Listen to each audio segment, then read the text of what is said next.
Puji Tuhan. Shalom, selamat pagi. Apa kabar semuanya? Kita sudah ada di bulan September. Kalau sudah September, di belakangnya ber-ber, sebentar lagi kita akan meninggalkan 2024. Tapi berapa banyak Anda yang menikmati berkat Tuhan setiap hari, setiap saat? Amin. Pergantian hari, semakin tambah masalah, semakin tambah persoalan. Tapi saya percaya juga anugerah Tuhan semakin melimpah atas kita. Amin. Hari ini kita mau belajar tentang keep looking to God. Ya, keep looking to God, tetap memandang Tuhan. Berapa banyak yang tetap mau memandang Tuhan? Amin. Kalau Anda memandang gunung, masalahmu terlalu tinggi. Kalau Anda memandang badai, terlalu besar bagi saudara. Kalau Anda memandang lembah yang dalam, terlalu mengerikan bagi saudara. Tapi kalau Anda memandang Tuhan, Tuhan bisa membawa Anda melewati gunung, melewati badai, dan melewati lembah-lembah kekelaman. Supaya Anda tahu bahwa hidupmu adalah tentang perjalananmu, adalah tentang Anda dengan Tuhan. Dan ketika Anda tahu itu, maka Anda akan melihat kemenangan demi kemenangan terjadi. Amin. Saudara perhatikan Mazmur 16 ayat 8 sampai ayat yang ke-11. Mazmur 16 ayat 8 sampai ayat yang ke-11. Aku senantiasa memandang kepada Tuhan. Wow. Aku senantiasa memandang kepada Tuhan. Keep looking to God. Wow. Dan dikatakan karena ia berdiri di sebelah kananku, aku tidak goyah. Sebab itu Alkitab katakan, hatiku bersukacita dan jiwaku bersorak-sorak. Bahkan tubuhku akan diam dengan tentram. Sebab engkau tidak menyerahkan aku ke dunia orang mati. Dan tidak membiarkan orang kudusmu melihat kebinasaan. Ayat 11. Engkau memberitahukan kepadaku jalan kehidupan. Di hadapanmu ada sukacita berlimpah-limpah. Di tangan kananmu ada nikmat senantiasa. Tolong ini duduk, turun ke depan. Haleluya. Kalau kita memandang kepada Tuhan, maka kita bisa lihat hal-hal indah. Haleluya. Yang Tuhan mau lakukan dalam hidup kita. Kalau saudara memandang kepada masalah, maka masalah yang kecil lama-lama akan menutup mata saudara, dan Anda nggak akan pernah lihat jawaban. Setuju? Amin. Tapi Alkitab berkata, kalau kita lihat dalam kitab Ibrani pasal 12, mataku tertuju kepada Tuhan. Kalau orang mata tertuju kepada Tuhan, maka dia akan fokus. Dia tidak distract, dia tidak lihat kiri dan kanan, tapi dia hanya memandang kepada tujuan. Dan tujuan kita adalah menjadikan Jesus be the center. Menjadikan Yesus sentral atas kehidupan saudara. Dan kalau kita belajar, Alkitab menunjukkan beberapa contoh hamba-hamba Tuhan, nabi-nabi, rasul-rasul yang memandang kepada Tuhan. Apa mereka kalah? Tidak. Apa mereka nggak punya masalah? Punya masalah. Apa mereka nggak punya problem? Punya problem. Tapi ketika mereka memandang kepada Tuhan, maka Tuhan tahu memberikan kepada mereka jalan keluar. Tuhan tahu memberikan kepada mereka pertolongan tepat pada waktunya. Problemnya begini, masalahnya bagi kita adalah begini. Banyak kali kita memandang kepada Tuhan hanya waktu kita butuh Tuhan saja. Waktu kita sakit, waktu kita bangkrut, waktu kita bergumul dengan anak-anak kita, dengan keluarga kita, waktu kita bergumul dalam pelayanan, kita memandang Tuhan. Tapi ketika semuanya itu dijawab oleh Tuhan, maka kita nggak lihat Tuhan lagi. Itu berarti kita hanya memperalat Tuhan untuk mendapatkan tujuan kita. Padahal memandang Tuhan itu bukan untuk tujuan kita. Memandang Tuhan itu adalah untuk tujuan Tuhan. Akibatnya, maka jalan keluar Tuhan berikan. Akibatnya kita ditolong, itu cuma akibat. Amin. Sehingga kekristenan kita tidak on off. Kekristenan kita adalah semakin hari kita berjalan semakin kuat, hendak menghadap Tuhan di Sion. Ada contoh-contoh yang kita bisa lihat dalam Alkitab. 2 Raja-Raja 6 ayat 16 sampai ayat 17. 2 Raja-Raja pasal 6 ayat yang ke-16 sampai ayat 17. Jawabnya, jangan takut. Sebab lebih banyak yang menyertai kita daripada yang menyertai mereka. Kata Elisa kepada bujangnya. Lebih banyak yang menyertai kita daripada yang menyertai mereka. Lalu berdoalah Elisa, ya Tuhan, bukalah kiranya matanya supaya ia melihat. Maka Tuhan membuka mata bujangnya itu, sehingga ia melihat tampaklah gunung itu penuh dengan kuda dan kereta berapi di sekeliling Elisa. Hari ini saya mau doa supaya Tuhan buka mata saudara. Ketika matamu tertuju kepada Tuhan, akan ada banyak pertolongan dan akan ada banyak campur tangan Tuhan dalam kehidupan saudara dan saya. Cerita ini sedang menggambarkan ketika Raja Aram tidak menerima campur tangan Elisa yang selalu menjadi penolong bagi Israel. Ini ceritanya saudara. Suatu hari ia mengepung seluruh tempat tinggal Elisa. Bayangkan, untuk cari satu orang dia kirimkan tentara begitu banyak untuk mengepung Elisa. Saat kita memandang kepada Tuhan, bukan berarti tidak ada persoalan. Saat kita memandang kepada Tuhan, bukan berarti bahwa kita tidak akan kita tidak merasa takut, saudara. Pasti takut. Ternyata bujangnya takut. Haleluya. Tapi justru sebaliknya, Elisa yang memandang kepada Tuhan menjadi tidak takut menghadapi persoalan. Haleluya. Ketika saudara memandang kepada Tuhan, orang yang tidak memandang kepada Tuhan, saudara boleh ada sama-sama dengan saya. Tapi ketika ada problem, mungkin Anda bisa takut. Dan saya mungkin gak takut. Kenapa? Karena saya memandang kepada Tuhan, atau sebaliknya, Anda tidak takut, saya yang takut. Karena saudara memandang kepada Tuhan, sedangkan saya tidak memandang kepada Tuhan. Jadi orang yang memandang kepada Tuhan, untungnya lebih banyak daripada orang yang tidak memandang kepada Tuhan. Normalnya begini, sebagai manusia, kita takut dengan persoalan, betul? Apalagi kalau persoalan itu yang datang tidak terduga, masalah datang tidak pernah kirim WhatsApp lebih dulu. Ada di sini yang masalah datang katakan, hari ini aku akan datang jam 12 siang. Saya percaya Anda akan pasang kuda-kuda kuat. Betul? Anda akan minta orang akan pagari saudara. Masalah datang tidak terduga kepada kita. Di mana kita tidak tahu jawabannya. Dan setiap kali masalah datang, Anda langsung tahu jawabannya.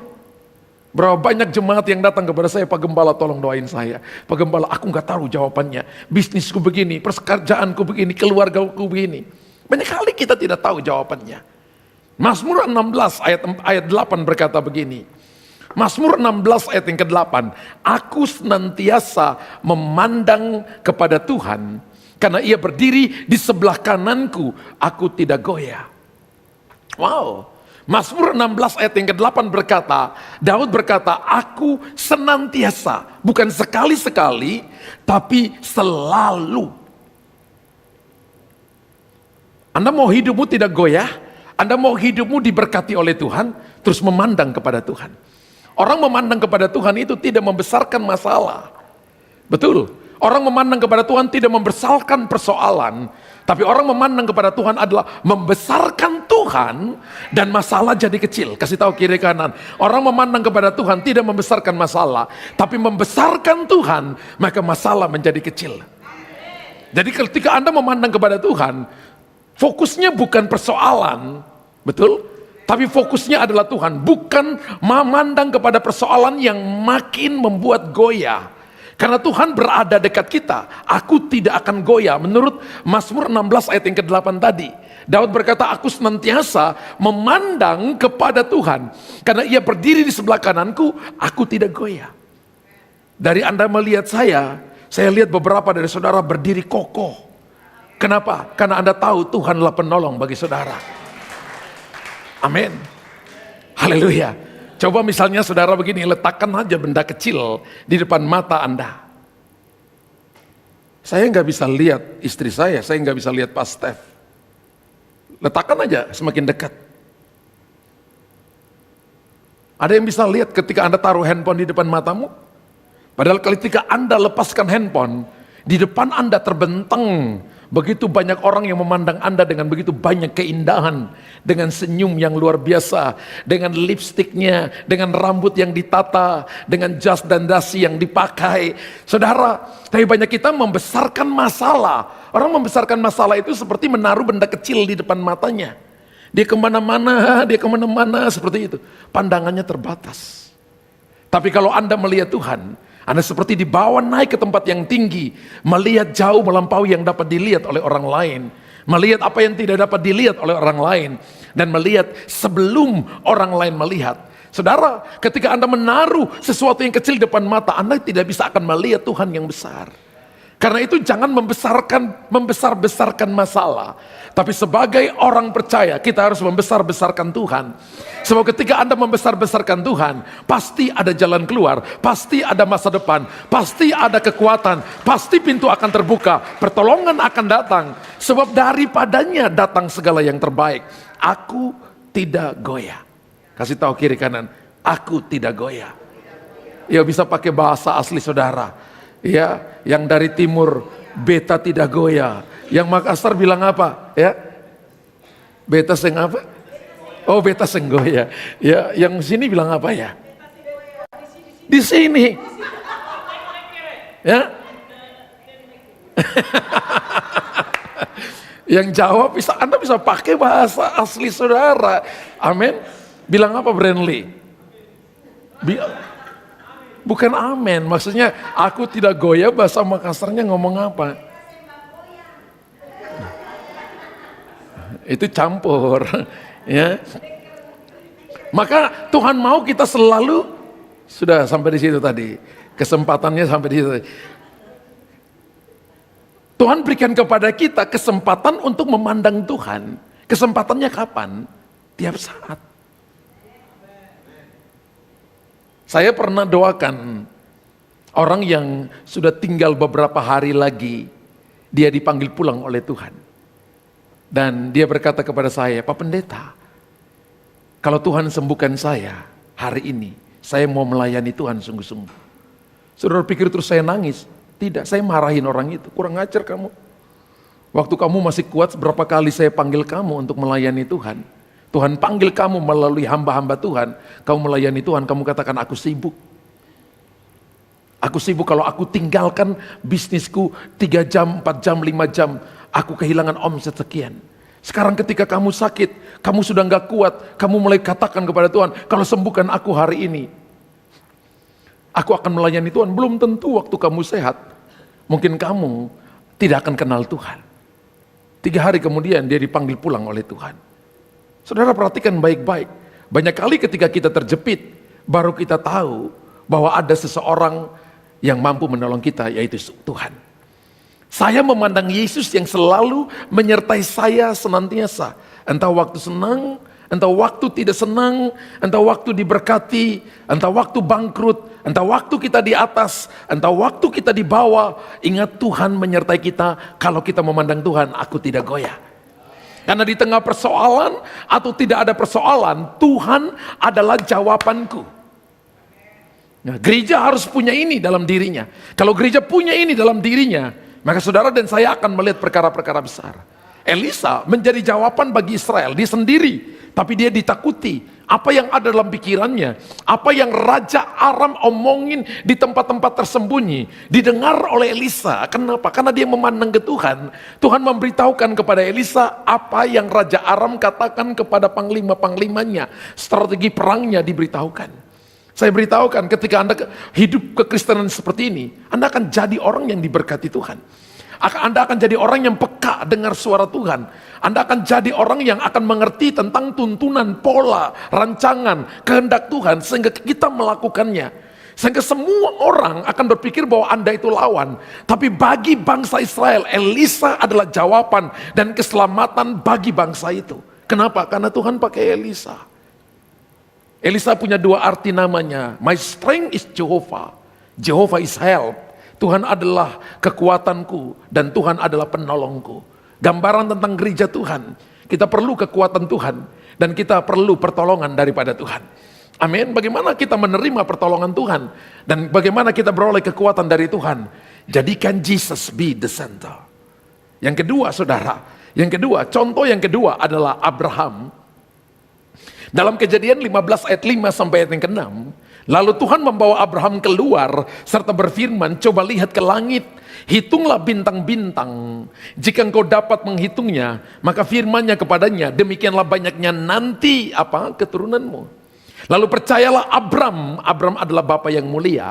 Abraham adalah bapa segala orang percaya.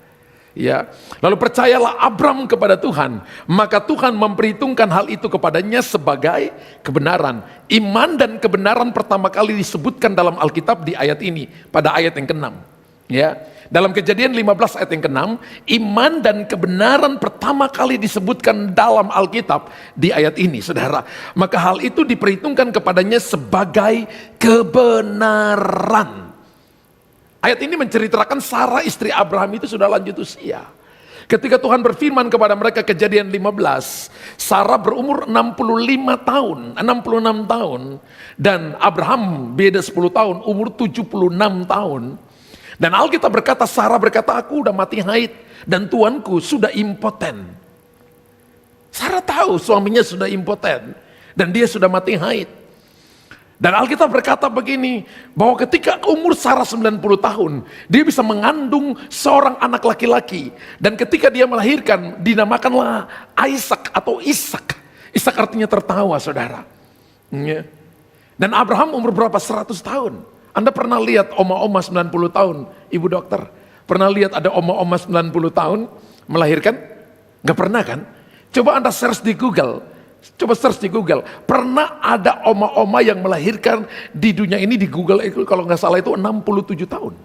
Kalau saya nggak salah itu Yugoslavia, berat bayinya adalah 2,7 atau 2,6 kilo, saudara. Itu yang paling tinggi sekarang ini. Tapi pernah tercatat dalam Alkitab, oma-oma, nenek-nenek, 90 tahun melahirkan seorang bayi laki-laki namanya Ishak. Wow. Saudara, Alkitab berkata tadi Kejadian 15 ayat 5 dan 6, ketika Tuhan bawa Abraham keluar dari tendanya, tenda itu bicara tentang keterbatasan kita, kesanggupan saudara. Anda harus keluar dari keterbatasanmu, Anda harus keluar dari kemampuanmu, Anda harus keluar dari kesanggupanmu. Lalu dikatakan begini, untuk melihat ke langit, tidak lihat masalah, tidak lihat dirinya bahwa dia impoten, tidak lihat bahwa istrinya sudah mati haid, tapi lihat ke atas, bukan lihat ke bawah. Kekristenan itu adalah lihat ke atas. Kalau Anda lihat datar, Anda stres karena saya nggak bisa lihat sampai keluar karena dihalangi tembok. Kalau saya lihat ke bawah, nggak ada pengharapan sama sekali. Tapi kalau Anda keluar, Anda lihat ke langit, langit selalu berubah setiap saat dan Tuhan ada di sana. Amin. Tuhan ada di sana. Langit tingkat pertama adalah bumi. Langit tingkat kedua menurut Efesus pasal 2 adalah tempat tinggal roh-roh jahat, penguasa-penguasa di udara. Tapi langit tempat tingkat yang ketiga adalah tempat tinggalnya Tuhan. Alkitab berkata begini, bahwa Abraham disuruh Tuhan lihat ke atas, tidak lihat dirinya, tidak lihat ke bawah, tidak lihat orang lain. Saudara, kalau Anda memandang kepada Tuhan, Anda selalu mengangkat wajahmu ke atas. Kalau langit hari ini masih berubah, maka keadaan hari ini akan diubahkan oleh Tuhan. Besok akan diubahkan Tuhan. Minggu depan akan diubahkan Tuhan. Bulan depan akan diubahkan Tuhan. Tahun berikutnya akan diubahkan Tuhan. Keadaan saya tidak akan pernah sama lagi. Selama Anda memandang kepada Tuhan, maka akan ada masa depan. Masa depanmu sungguh ada. Harapan tidak akan pernah hilang. Saudara dengar baik-baik, Tuhan bisa hadir dalam hidup saudara ya, untuk mengubah segala keadaan kita. Katakan, Tuhan bisa hadir dalam hidupmu untuk mengubah keadaanmu. Amin. Di atas ini sedang dibangun nambah lantai 3, 4, 5. Bapak Ibu nggak tahu kan? Karena ini dengan tukang ini perjanjian. Karena ini dia pakai, makanya plafon kita ada yang, lihat plafonnya ada yang agak bengkok karena mereka di atas mungkin diinjakin ya. Tapi kita berusaha untuk jaga supaya tetap nanti sampai sekarang prosesnya panel betonnya sudah sampainya di sini mungkin ya. Di atas Pak Firman itu panel betonnya sudah sampai. Ya.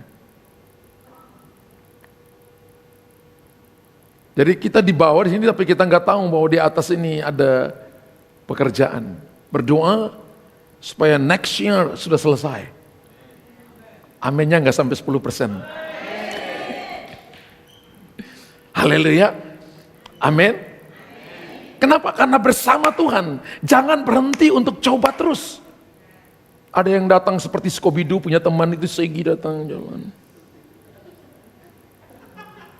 Orang jalan model seperti itu setannya paling banyak pada dia. Tapi kalau Anda tahu bahwa masalahmu ada tapi matamu mandang kepada Tuhan, setan takut ketemu dengan saudara. Amin. Harusnya setan ketemu orang yang memandang kepada Tuhan, setan yang stres, bukan sebaliknya Anda yang stres. Dari cara Anda lihat saya tahu bahwa Anda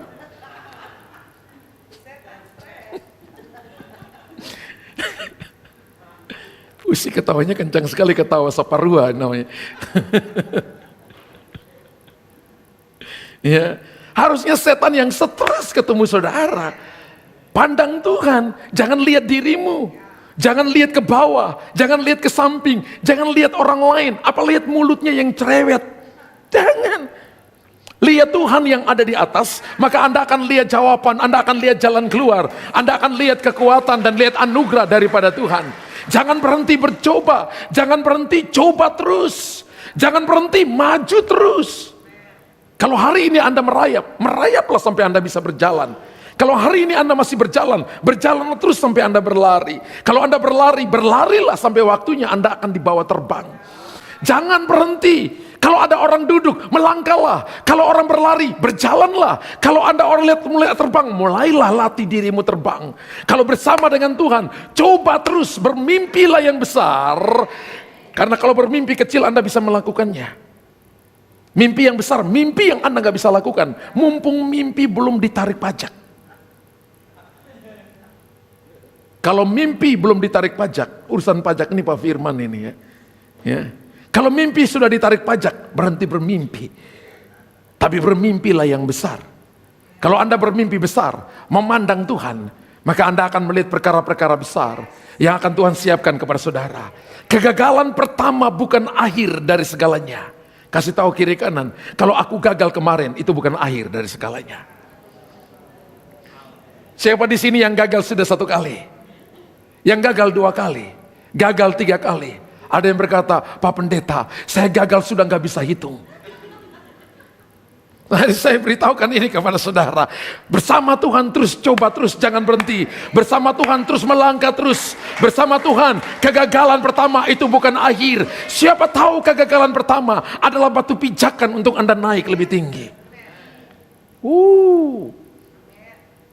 Haleluya. Kalau Anda memandang Yesus, maka Tuhan sanggup memberkati saudara. Kasih tahu, kalau saya pandang Yesus, Tuhan sanggup memberkati saya. Kalau Anda pandang masalah, masalah akan menjatuhkan saudara. Belajar untuk memandang Yesus, maka Anda tidak akan pernah terkalahkan. Saya tidak katakan, saya tidak berkhotbah bahwa kalau orang percaya Tuhan itu, maka tidak ada masalah sama sekali. Bahkan justru saya katakan, kalau Anda semakin doa sungguh-sungguh, ibadah sungguh-sungguh, baca Alkitab sungguh-sungguh, maka saya beritahukan, satu neraka akan serang saudara. Tujuannya bukan menjatuhkan Anda. Tujuannya supaya, karena setan cemburu dengan saudara, tapi tidak akan menjatuhkan saudara. Dan Tuhan akan buktikan, dia akan pagari saudara. Anda akan mendapatkan kingdom protection dan God's protection yang akan Tuhan berikan kepada Anda. Kita belajar dari Elisa. Kita belajar dari Abram. Orang-orang yang hebat yang dipakai oleh Tuhan. Kehebatan mereka bukan pada diri mereka. Kehebatan mereka karena mereka suka memandang Tuhan. Yang ketiga, kita belajar dari murid-murid Tuhan Yesus. Kita belajar dari murid-murid Tuhan Yesus. Matius 14 ayat 26-31. Alkitab katakan ketika murid-muridnya melihat dia berjalan di atas air, mereka terkejut dan berseru, itu hantu. Lalu berteriak-teriak karena takut. Tapi Yesus segera berkata kepada mereka, tenanglah, aku ini, jangan takut. Lalu Petrus berseru dan menjawab dia, Tuhan, apabila engkau itu, suruhlah aku datang kepadamu berjalan di atas air. Wow, Bapak Ibu perhatikan baik-baik. Ayat 29, kata Yesus, datanglah. Datanglah, maka Petrus turun dari perahu dan berjalan di atas air mendapatkan Yesus.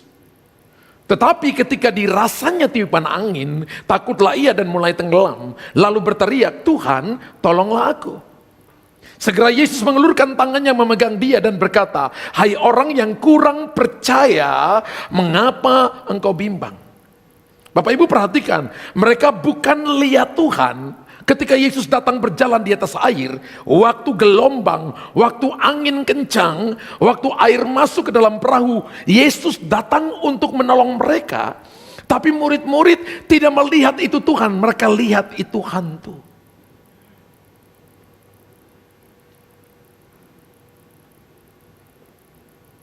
Ini pelajaran dalam bagi saudara. Mereka bukan lihat Tuhan, malah lihat hantu.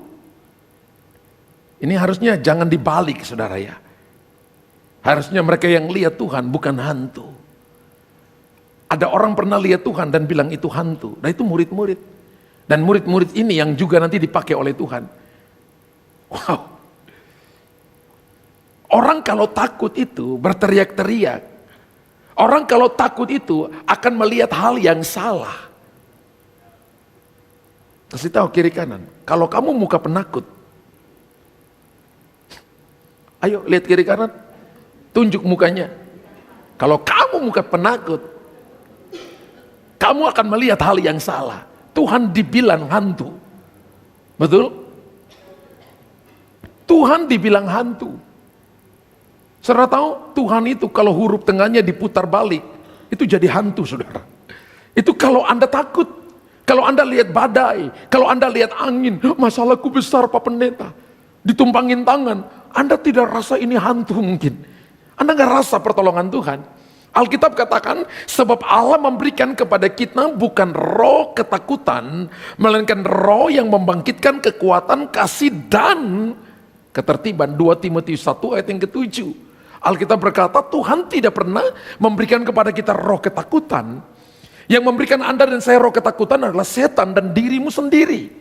Jadi kalau Anda takut, tapi saya human Pak, saya manusia. Takut tapi nggak boleh sampai membawa Anda selama berbulan-bulan, berhari-hari tinggal dalam ketakutan. Betul? Sebab Allah memberikan kepada kita bukan roh ketakutan, melainkan roh yang membangkitkan kekuatan, kasih, dan ketertiban. Wow, orang yang takut tidak akan kemana-mana. Orang yang takut tidak akan pernah mencoba. Orang yang takut tidak akan pernah bangkit. Orang yang takut tidak akan pernah ada di level yang paling tinggi. Orang yang takut tidak akan pernah sukses. Orang yang takut tidak akan pernah buat apa-apa untuk sebuah kemajuan. Tapi orang-orang yang kuat, orang-orang yang berani, orang-orang yang bebas dengan Tuhan, yang matanya tertuju kepada Tuhan, mereka yang akan melangkah maju dan melihat janji jaminan yang disediakan Tuhan bagi mereka. Saudara, ini bicara tentang kehidupan murid-murid. Mereka ada dalam perahu, perahu bisa perahu pribadi, perahu keluarga, perahu bisnis, perahu pelayanan, dan tiba-tiba masalah datang, tiba-tiba gelombang datang, tiba-tiba angin datang. Tuhan mau tolong, tapi karena takut mereka salah arah dan mereka berkata itu hantu. Waktu Petrus memandang kepada Yesus, Petrus memandang kepada Yesus, dia keluar dari comfort zone-nya. Alkitab katakan dia keluar dari kapal dan bisa berjalan di atas air. Betul, firman Tuhan tadi berkata benar. Dalam kitab Matius 14, 26, 31 Alkitab katakan ia keluar dari kapal, bisa berjalan di atas air.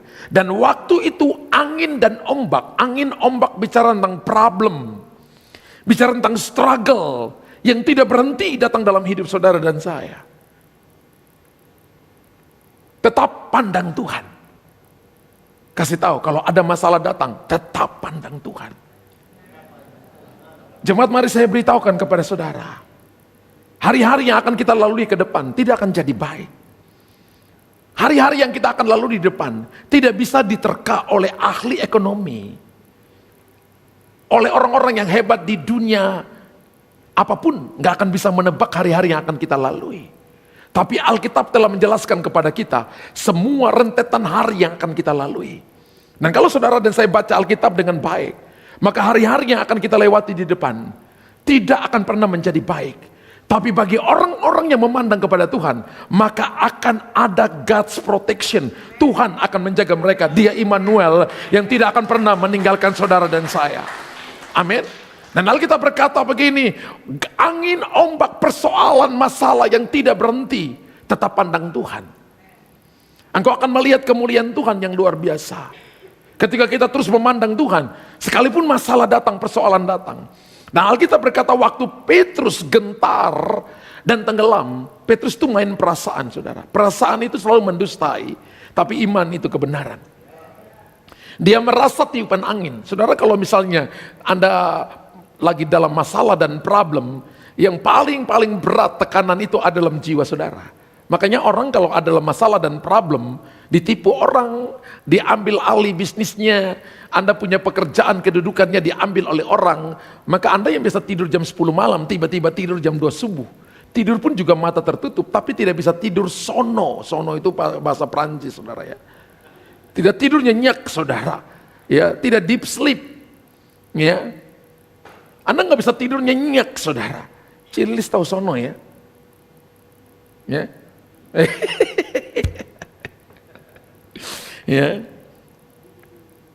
Berapa banyak di sini yang malam tidak bisa tidur dengan nyenyak? Gak bisa tidur dengan nyenyak. Anda masih muda gak bisa tidur dengan nyenyak. Ya. Baca firman Tuhan, hafal firman Tuhan. Betul? Maka Anda akan tidur dengan nyenyak. Ya. Waktu Petrus gentar dan tenggelam, ia berseru, "Guru, kasihanilah aku." Dan ingat bahwa Tuhan kita itu adalah penuh belas kasihan, benar? Langsung ia ditolong. Dari hati Bapa di sorga, tangannya selalu terulur. Ada lagu yang berkata, tangannya terbuka menolongku. Menunggulah. Kapan Anda datang, tangannya terbuka. Lukas pasal 15, anak yang terhilang benar-benar pergi, tapi waktu kembali bukan anaknya yang lari kejar bapaknya, bapaknya yang lari kejar anaknya. Peluk anaknya lagi bau babi, saudara. Manding mungkin gak mandi berhari-hari. Papanya peluk. Papa juga gak ingat masa lalunya. Papa gak bilang kurang ajar kamu pergi tinggalkan papa, habiskan harta papa. Papa juga gak ngomong seperti itu. Dibuka jubahnya, diberikan kepada anaknya, dikasih cincin kepada dia. Anak itu kalau jadi bawahan itu tidak boleh pakai sepatu, anaknya pulang gak pakai sepatu. Dikasih sepatu kepada anaknya, dibikin pesta di rumah bapaknya. Bapak Ibu perhatikan baik-baik, menggambarkan bahwa Bapak yang baik. Kalau Bapak di dunia tahu memberi yang terbaik, Bapak di surga lebih baik. Jangan membandingkan diri dengan orang lain, tetap pandang Tuhan. Jangan berkata, dia ditolong kenapa aku belum. Tetap pandang Tuhan. Masalahnya sudah selesai, kenapa aku masalah selalu ada. Tetap memandang Tuhan. Jangan biarkan pandanganmu kepada gelombang dan masalah dengan angin yang begitu kencang. Biarkan Anda memandang kepada Yesus yang berjalan di atas masalah. Dia sanggup menolong saudara. Masalah boleh ada, tapi Yesus ada di atas masalah. Persoalan boleh ada, tapi Yesus adalah pertolongan bagi saudara. Ketika Anda mengerti ini, hidup kekristenan saudara akan menjadi berbeda. Mari kita rindukan penyertaan Tuhan dalam hidup kita senantiasa. Dengan cara kita memandang kepada Tuhan. Kalau Anda memandang Yesus yang selalu menyertai saudara, entah waktu senang atau waktu tidak senang, di tengah persoalan atau tidak ada persoalan, Anda tahu bahwa Tuhan adalah jawaban. Waktu diberkati, waktu belum diberkati, waktu Anda punya uang atau belum punya uang, waktu Anda punya kedudukan, dipromosi atau belum dipromosi, ingat Tuhan adalah jawaban. Saya memandang Yesus yang sanggup memberkati saya. Saya memandang kepada Yesus karena Tuhan adalah penolong saya. Wow, kalau saudara lakukan ini, hidup Anda, kekristenanmu akan berbeda. Dan saya akan tutup dengan ini. Memandang kepada Tuhan Yesus dengan cara apa? Percaya bahwa Yesus adalah Tuhan. Jadi kalau Anda berkata begini, have Jesus live in us. Saya mengundang Yesus tinggal dalam hati saya. Maka Anda sedang memandang Yesus.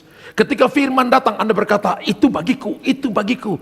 Dan Anda mengejar hadirat Allah, mengejar firman Allah.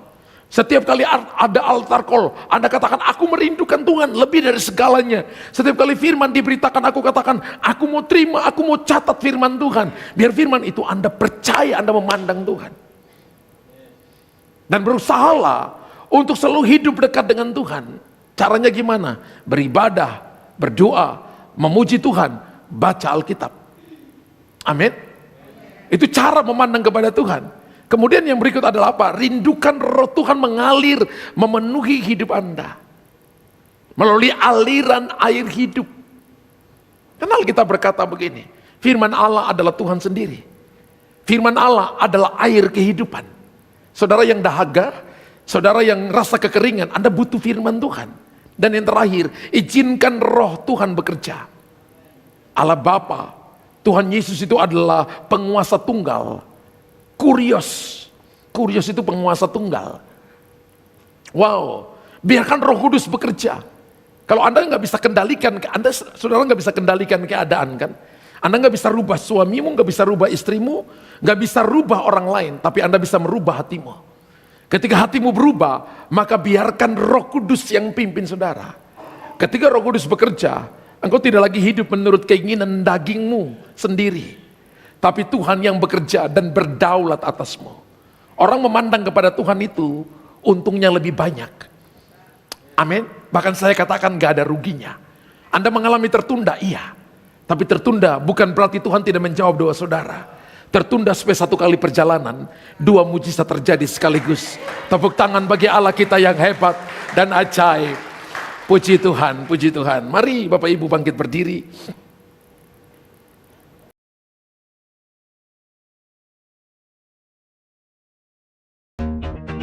Selamat menabur Bapak Ibu, Tuhan Yesus memberkati.